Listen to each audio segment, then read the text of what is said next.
ಬದಿಯ ಬಳಿಗೈದಂತೋ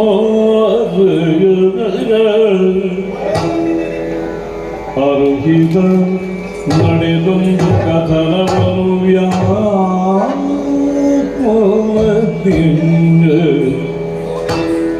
ಕರಮುಗಿರು ರಮಣಗಂದು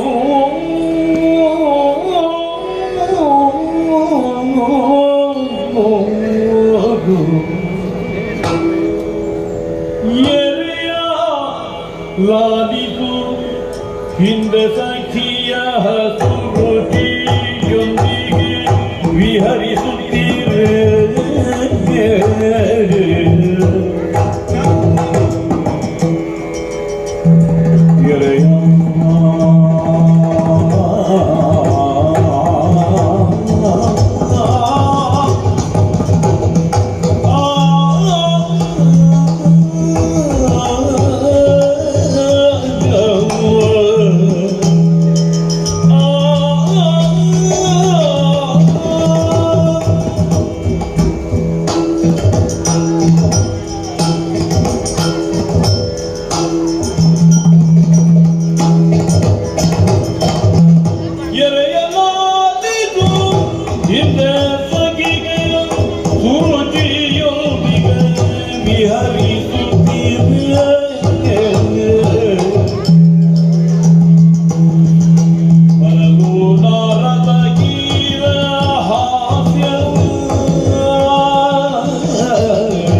ಆಶ್ಚರ್ಯವನ್ನೇ ಕಾಣುತ್ತಾ ಇದ್ದೇನೆ.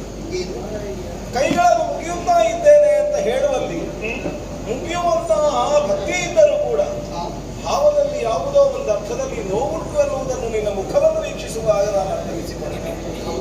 ದುಗುಡವನ್ನಾಗಿ ಈ ತರವಾಗಿ ಬಂದು ನನ್ನನ್ನು ಕಾಣುವುದಕ್ಕೆ ಏನು ಕಾರಣ? ಪತಿವ್ರತ ನಾರಿಯೊಬ್ಬಳು ಹೇಗಿರಬೇಕು ಎನ್ನುವುದನ್ನು ಚೆನ್ನಾಗಿ ಅರ್ಥವಿಸಿಕೊಂಡವಳು. ತನ್ನ ಮನಸ್ಸಿನಲ್ಲಿ ಎಷ್ಟೇ ಬೇಸರವಿದ್ದರೂ ಪತಿಯು ತನ್ನ ಸನಿಹಕ್ಕೆ ಬರುವಾಗ ಅಥವಾ ತಾನು ಪತಿಯ ಬಳಿಗೆ ಹೋಗುವಾಗ ಮನಸ್ಸಿನಲ್ಲಿರುವಂತಹ ಬೇಸರವನ್ನು ಅದುಮಿಟ್ಟು ಕುಳಿತುಕೊಳ್ಳಬೇಕು. ನಗುಮುಖದಿಂದಲೇ ಪತಿಯನ್ನು ಬರಮಾಡಿಕೊಳ್ಳಬೇಕು. ಮದುವೆಯಾದ ಬಳಿಕದ ಪ್ರತಿಯೊಂದು ದಿನವೂ ಪ್ರತಿಯೊಂದು ದಂಪತಿಗಳು ಹೊಸತೇ ದಿನ ಅಂತ ಅದನ್ನು ಆಚರಿಸುತ್ತಾ ಇರಬೇಕು. ಆವಾಗಲೇ ಸಂಸಾರದಲ್ಲೊಂದು ಸಾರವೂ ಇರುವುದು, ಅದು ರಸವತ್ತಾಗಿಯೂ ಜೀವನ ಸಾಗುವುದು. ಆದರೆ ಇಂದಿನ ದಿನ ನನ್ನ ಮುಖವನ್ನು ಕಂಡಾಗ ನೀವೇ ಅರ್ಥವಿಸಿಕೊಂಡಿರಿ, ಏನೋ ಬೇಸರವಾಗಿದೆ ಎಂದು. ಹೃದಯಕ್ಕೆ ಹತ್ತಿರವಾದವರು ಹೌದು, ದೇಹಾದ ಶರೀರ ಹೇಳುವುದು ಸುಮ್ಮನೆ ಅಲ್ಲ. ನಿನ್ನ ಮನಸ್ಸೇ ನನ್ನ ಮನಸ್ಸಾಗಿರಬೇಕು, ನನ್ನ ಹೃದಯವೇ ನಿನ್ನ ಹೃದಯ ಆಗಿರಬೇಕು.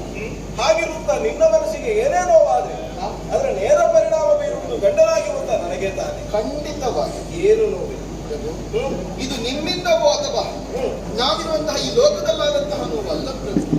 ಅಲ್ಲದೆ ಇಂದು ಅಥವಾ ಹಿಂದಿನ ದಿವಸಗಳಲ್ಲಿ ನಡೆದಂತಹ ಘಟನೆಯೂ ಅಲ್ಲ, ಶತಮಾನದಲ್ಲಿ ನಡೆದದ್ದಲ್ಲ ಅಲ್ಲ ಪ್ರಭು. ನಿನ್ನೆ ಮೊನ್ನೆಯವರೆಗೆ ಆದ ಘಟನೆ ಅಲ್ಲ. ಅದರಿಂದ ನೋವುಗೊಂಡವಳು ನಾನಲ್ಲ. ಈ ಹಿಂದೆ ಘಟಿಸಿದಂತಹ ಘಟನೆಯನ್ನು ಒಮ್ಮೊಮ್ಮೆಗೆ ನಾನು ನೆನಪು ಮಾಡಿಕೊಳ್ಳುವಾಗ ಮನಸ್ಸಿಗೆ ಬೇಸರವಾಗುತ್ತದೆ. ಕಳೆದ ದಿವಸಗಳನ್ನು ನೆನಪು ಮಾಡಬಾರದು ಅಂತ ಒಂದು ಮಾತುಂಟು. ಯಾಕೆ? ಕೆಲವಾರು ಬಾರಿ ಸಾಧಕನಿಗೆ ಕಳೆದ ದಿವಸಗಳು ಕೆಲವಾರು ಬಾರಿ ಪರಿಣಾಮ ಕೊಟ್ಟದ್ದೇ. ಹೌದಾ? ನೋವುಗಳ ದಿನವನ್ನು ನಾವು ಮರೆಯಬೇಕು. ಮರದಿಂದ ಬಿದ್ದ ಹಣ್ಣು ಮತ್ತೆ ಮರವನ್ನು ಸೇರುವುದಿಲ್ಲ. ಹೇಗೋ ಕಳೆದ ಘಟನೆಗಳನ್ನ ನೆನಪಿಸಿಕೊಳ್ಳುತ್ತಾ ಈ ಬದುಕನ್ನು ನಾವು ಕಳೆದುಕೊಳ್ಳಬಾರದು. ವಿಷಯ ಹೌದು, ಆದರೆ ಹೇಳಿಕೊಳ್ಳುವುದಕ್ಕೆ ಕಾರಣವಿದೆ. ಏನು? ಅದೆಷ್ಟೋ ಕಾಲಗಳಲ್ಲಿ ನಾನು ಹಾಗೂ ನನ್ನ ಪ್ರೀತಿಯ ಗೆಳತಿಯಾದಂತಹ ಒಂದು ದಿವಸ ವನವಿಹಾರ ಮಾಡಬೇಕೆನ್ನುವಂತಹ ಉದ್ದೇಶದಿಂದ ಭೂವಲಯಕ್ಕೆ ಹೋಗಿದ್ದೆ. ವಿಹಾರವೋ ನೀರಾಟಗಳೆಲ್ಲವನ್ನು ಮುಗಿಸಿ ಮತ್ತೆ ನಮ್ಮ ಈ ಲೋಕವನ್ನು ಸೇರುವಂತಹ ಕಾಲಕ್ಕೆ ದಾರಿ ಮಧ್ಯದಲ್ಲಿ ಸುರಮುನಿ ನಾರದರು ಸಿಕ್ಕಿದರು. ಹೌದು ಪ್ರಭು. ಅವರನ್ನು ಪೂಜಿಸಬೇಕು, ವರ್ಜಿಸಬೇಕಾದಂತಹ ನಾವು ಏನೋ ಕಾಲದ ದೋಷವು ನಮಗೆ ಅರಿವಿಲ್ಲದೆ ಅಪಹಾಸ್ಯ ಮಾಡುವುದಕ್ಕೆ ಮುಂದಾದೆವು ದೇವಮುನಿಗಳು. ನೀವು ಏನಾಯಿತು ಪರಿಣಾಮ? ತುಂಬಿದಗೊಂಡಂತಹ ನಾರದ ಮಹರ್ಷಿಗಳು ಹೀನ ಯೋನಿಯಲ್ಲಿ ಜನಿಸಿ ಎನ್ನುವ ಹಾಗೆ ಶಾಪವನ್ನೇ ಕೊಟ್ಟರು. ಬೇರೆಗೂ ಶಾಪ ಸಿಕ್ಕಿದೆ. ಹೌದು ಪ್ರಭು. ಸುರುಚಿ ಎಲ್ಲಿದ್ದಾಳೆ? ನೀನ್ ಯಾಕೆ ಇಲ್ಲಿದ್ದಿ? ನಿನ್ನ ಪರಿಸ್ಥಿತಿ ಏನು? ಆ ಕಾಲಕ್ಕೆ ಮಮ್ಮಲ ಮರುಗಿದೆವು. ನಮ್ಮ ಕಣ್ಣೀರಿನಿಂದಲೇ ಅವರ ಪಾದವನ್ನು ತೊಳೆಯುವುದಕ್ಕೆ ಮುಂದಾದೆವು. ಆದರೆ ಏನು ಮಾಡೋದು? ಆ ಕಾಲಕ್ಕೆ ಈ ರಸೆಯಲ್ಲಿ ಋಷಿವಾಕ್ಯ ಎಂದಿಗೂ ಹುಸಿಯಾಗುವುದಕ್ಕೆ ಸಾಧ್ಯವೇ ಇಲ್ಲ ತಾನೆ. ತಾವು ಕೊಟ್ಟಂತಹ ಶಾಪದ ಪ್ರಕಾರ ಭೂಲೋಕದಲ್ಲಿ ನೀವು ಹುಟ್ಟಲೇಬೇಕು. ಆದರೆ ಒಂದು ಬದಲು ಮಾರ್ಗವನ್ನು ಸೂಚಿಸಿದರು. ಹೌದು ಪ್ರಭು. ನಿಮ್ಮೀರ್ವರಲ್ಲಿ ಯಾರಾದರೂ ಒಬ್ಬರು ಈ ಶಾಪವನ್ನು ಅನುಭವಿಸಬಹುದು ಎನ್ನುವ ಹಾಗಾದ್ರೆ ಉಭಯರು ಅನುಭವಿಸುವುದಕ್ಕಿಲ್ಲ, ಒಬ್ಬರಿಗೆ ಅನುಭವಿಸುವುದಕ್ಕೆ ಮಾತ್ರ. ಇಬ್ಬರಲ್ಲಿ ಯಾರಾದರೂ ಆರಿಸಿಕೊಂಡು ಈ ಶಾಪವನ್ನು ಅನುಭವಿಸಬಹುದು ಎನ್ನುವ ಹಾಗೆ ಆಯ್ಕೆಯನ್ನು ನೀಡಿದರು. ಏನಾಯ್ತು ಆಯ್ಕೆ? ಆ ಕಾಲಕ್ಕೆ ನನ್ನ ಪ್ರೀತಿಯ ಗೆಳತಿಯಾದಂತಹ ಸುರುಚಿ ತಾನೇ ಶಾಪವನ್ನು ಪಡೆದುಕೊಳ್ಳುತ್ತೇನೆ ಎನ್ನುವ ಹಾಗೆ ಒಪ್ಪಿಕೊಂಡು ಮುಂದಾದಳು. ಏನಾಗಿದೆ ಏನಾಯಿತು ಎನ್ನುವುದನ್ನು ನನಗೆ ಕಾಲಾನಂತರದಲ್ಲಿ ತಿಳಿಯುವುದಕ್ಕೆ ಅಸಾಧ್ಯವಾದಂತಹ ಕಾಲ. ನಾರದರಲ್ಲೇ ಕೇಳಿದೆ, ಸುರುಚಿ ಎಲ್ಲಿದ್ದಾಳೆ, ಯಾವ ರೂಪದಲ್ಲಿದ್ದಾಳೆ ಎನ್ನುವ.